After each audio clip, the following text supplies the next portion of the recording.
right. Where the fuck?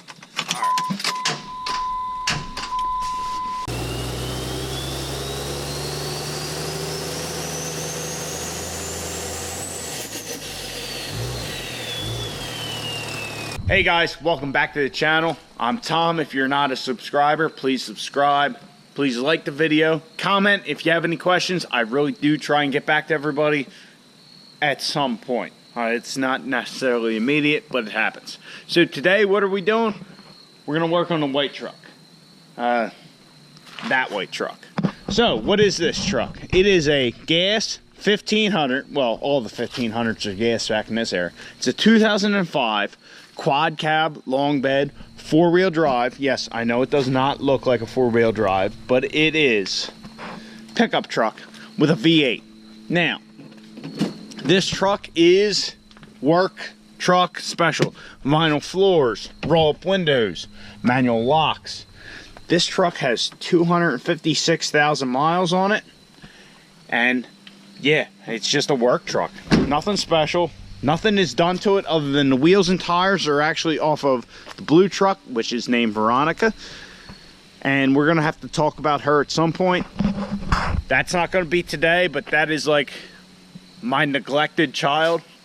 Really, last couple years I really haven't been good to her. And we're going to change that this winter, I hope. But more on that at a later date. So anyhow, as I said, quad cab, long bed. Has a cap. I have no idea what any of these stickers mean other than the NRA one, obviously, and the QDMA, which is Quality Deer Management. So this is a very nice cap. I was going to get rid of it when I first got the truck, but goddamn, this thing's fucking useful. I don't know if I'm just getting old, because I always called it an old man cap. So, something scurrying. Probably a squirrel. Anyway, I always called them old man caps, so I must be an old man now because now I can see the use. Very convenient when you got to do something and it's going to rain and all that kind of shit. Just, yeah, kind of goes against my nature to say that this thing is so useful. So anyway, like I said, wheels and tires off of that. Other than that, the truck is factory. Now, when I got the truck, it did have an exhaust leak on both sides, which, if you can see the exhaust manifolds, which I'm not sure if you can, there was an exhaust leak on the rear cylinders on either side. What was wrong was the bolts had actually snapped off, which, doing some research on the Google, that's a common thing. The back of the exhaust manifolds, the bolts will shear. So I pulled those off, and I pulled the fender liner out, and I got a right angle drill with left-handed drill bits, and they surprisingly backed right out. I mean, put the drill on them and they just walked right out. Replaced those with Allen head cap screws, new gaskets. We were good to go. So, motor-wise, what does this thing have in it? Well, nothing special. This thing has a Magnum 4.7, which is, yeah, it's a very underpowered motor. It's terrible. You would swear you're driving a V6. I mean, the thing just has no balls at all. You want to do a burnout? It's got an open rear. Doesn't matter. It's not going to do a burnout. It does not want to at all. It will not have it. So the only other motor the only other motor component I've replaced is the water pump, which I just did the other day. Now, what I mean by the other day was, yeah, last week, remember I told you I was working all those hours in the other video? Well, I was going to work. I took this because the deer are running all over the place. Figure if I hit one, no loss. And I'll tell you why it's no loss here in a moment. So I started the truck and drove it to work. I'm on my way. You know, I'm not too far. And all of a sudden, really hard to steer. Hard to make a right-hand turn. So what's going on with this thing? Look at the voltage gauge. It's down at low or off or whatever the fuck it is. Starting to get hot. Ah, shit, I threw a belt. I figured the belt ripped off. Whatever, not a big deal. 256,000 miles. Don't really know much of the history of the truck. That's okay. Got to work and it was steaming. Here the water pump went. So during my break time, talked to my supervisor. He let me run out, grab a water pump. During my lunchtime, I changed it out. I think it took me half hour, 45 minutes maybe. That's it. Not a big deal. Filled it back up with water, so I'm going to have to put coolant in it soon. I don't have any today, so we're not going to do that. But put water in it, started up, been good ever since. So then this week, I went to take it to work, and I had a little issue.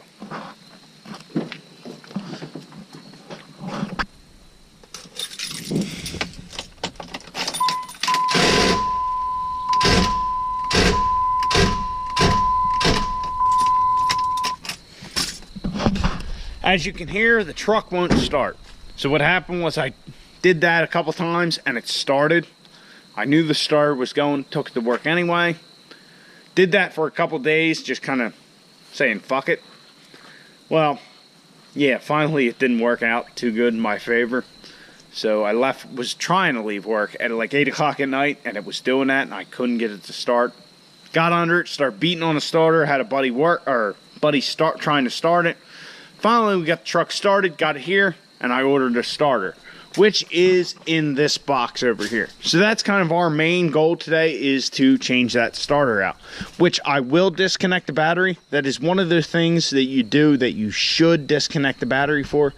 On a lot of these trucks, they tell you disconnect the battery. Pretty much anything you do instruction-wise, like putting an intake in, shit like that, really, other than getting a couple codes that you could clear if you have a tuner or a scan tool, it's not going to hurt it to leave the battery in.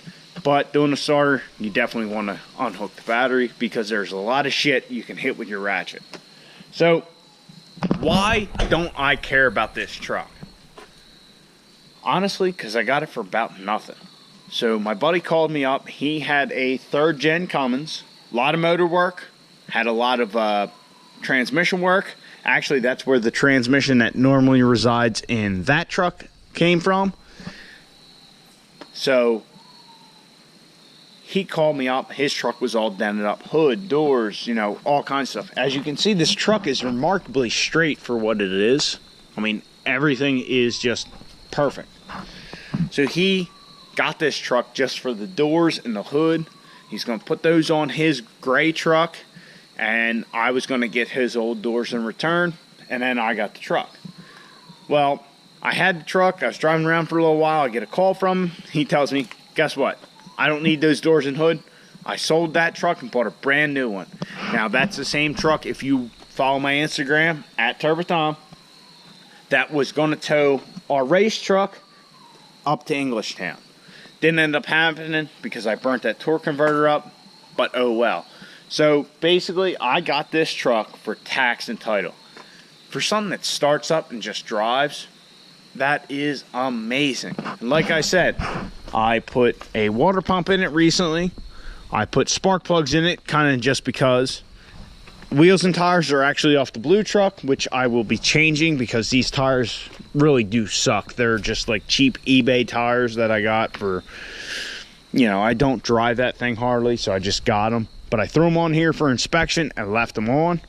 Put wheel bearings in the front end, and that's it. Haven't done a goddamn thing to the truck other than that. I don't even wash it. I mean, the rain comes, that's when it gets washed. So this has been quite a bit of rambling on and on about old Moby Dick over here. But this is my incognito vehicle. You want to go somewhere and not have anybody notice you or look at you twice? This is the truck to do it in. I've had guys at work who see me every day. They see the truck when I'm getting into it and they say, how long you had that? I don't know, over a year. Blown away. It just looks so plain Jane. Nobody suspects a thing. It's more of a sleeper than this, except for it just sleeps. It doesn't go fast. It is a pig in that department. All right, so anyway, enough talking. Let's change this starter out. Hopefully I will still have enough sunlight after that to cut the grass, because it is getting high. But I also need to chop up all these leaves that are falling, so that's another reason to cut the grass. But I don't know if you guys can see this, but if it's all tore up, I don't know what did this, but if you see here in this what was going to be a flower bed and never just came to fruition. It's all clover. So my hunter in me wants that to be deer tearing that up to get the clover. I don't know. What do you think? All right, let's change this starter out. I'll stop talking. Let's go to it.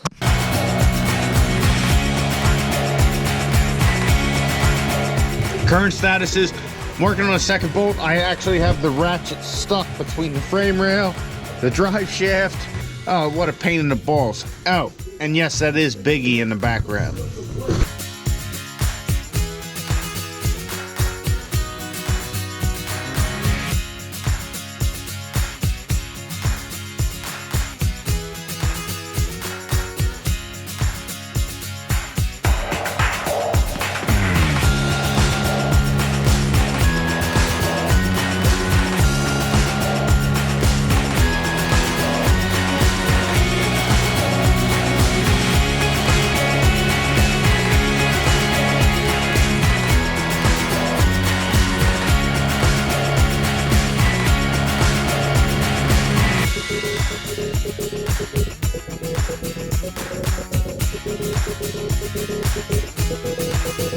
Got our new starter. It looks identical to the old one.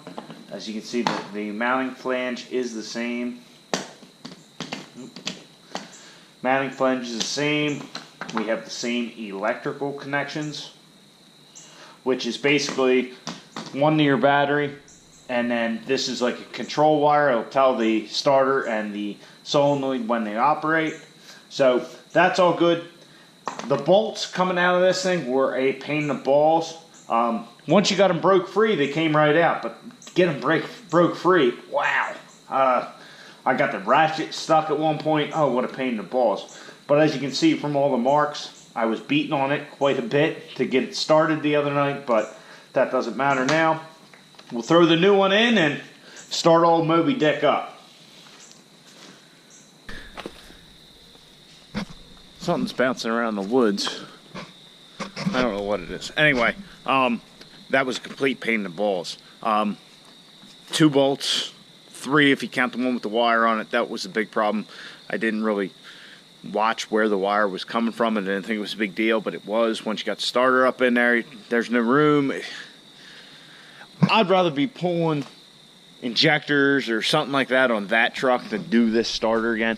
It was just a giant pain in the balls. So all we have left to do is hook this battery wire back up and then start the truck and make sure everything's good. So yeah, I definitely don't want to do that again. It was, wow. The bolts, once you got them free, they just come right out. But man, it was a pain to just get them free. It took kind of everything I had. So, all right, let's see if this is a success. Which I don't see why it wouldn't, but who knows? All right. Where the fuck? All right.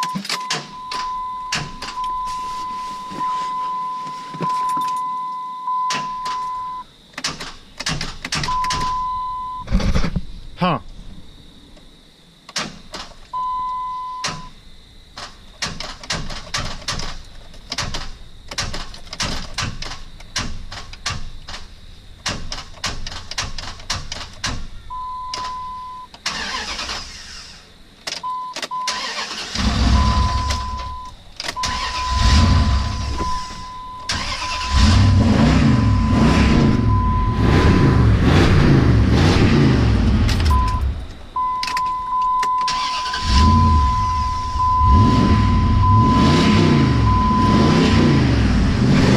Listen to that raw power.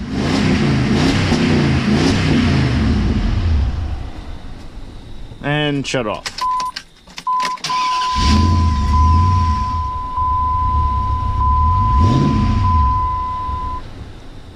And again.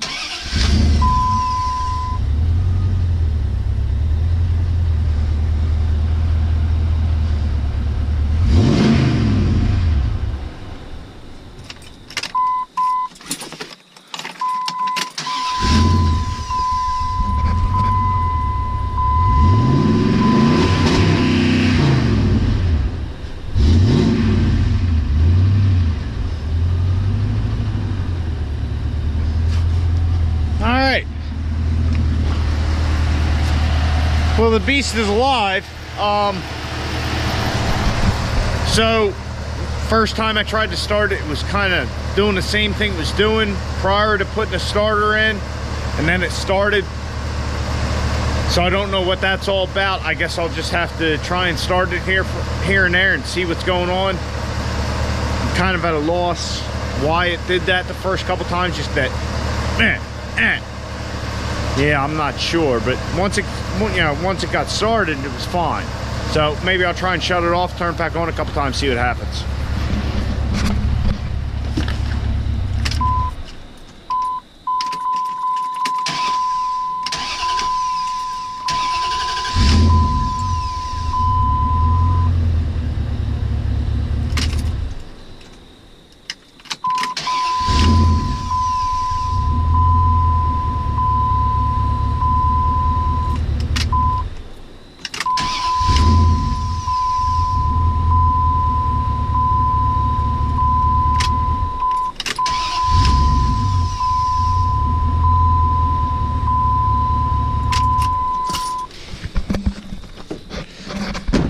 Alright guys, so the Moby Dick beast that it is runs.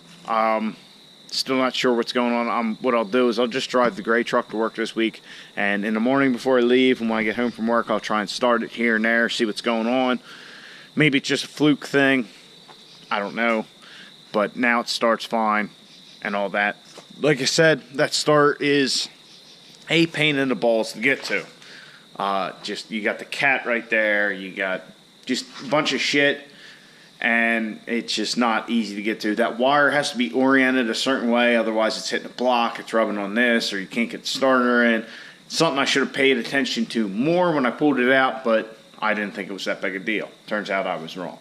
So that's going to be the night in the garage. As you can see, it is very dark out because I had the starter in and out a couple of times because, like I said, the wire orientation was fucking me all up. And then I tried to put the wire on when I had the starter mounted and I couldn't get the nut on. And just a bunch of random bullshit. For one little piece like that, it was a pain in the ass. Like I said, I'd rather be ripping this motor apart than do that again.